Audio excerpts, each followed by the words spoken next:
AutoComponent is an NPM package that helps you build your React projects by using AI. Let me show you what it looks like and show you how to install it.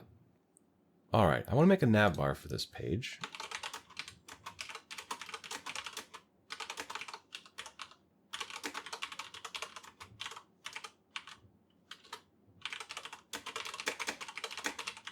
Let's see what it comes up with. Okay, that's not too bad. I want to change this a little bit, so let's ask for modifications.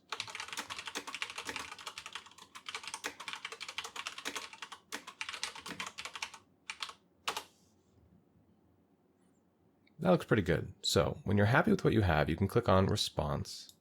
That's going to display the code it returned. You can then copy that response and place it into your code base where you had the auto component. I'm going to format that. Then it's going to show up on the page as it did before. But let's say that I'm not happy with that. I'm going to go back. Let's say it gave me something that I didn't like.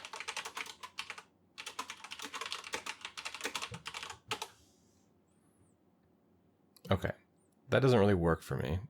So I just click this button here and it resets it back to the placeholder. Then you can start over. Installing AutoComponent is easy. Open up the project folder that you're working in. Then you need to install AutoComponent as a dev dependency. That's npm install-d AutoComponent.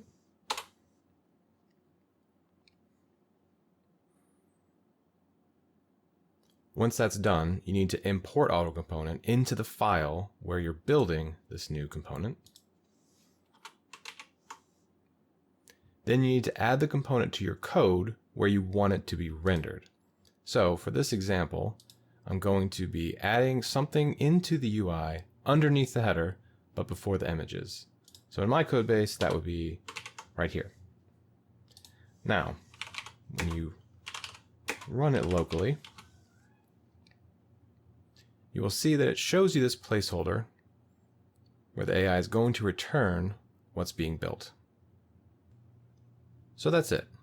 AutoComponent is open source, and we have a long list of features that we would like to add into this tool. So if you're interested in helping us build this out, please reach out to us and have fun coding.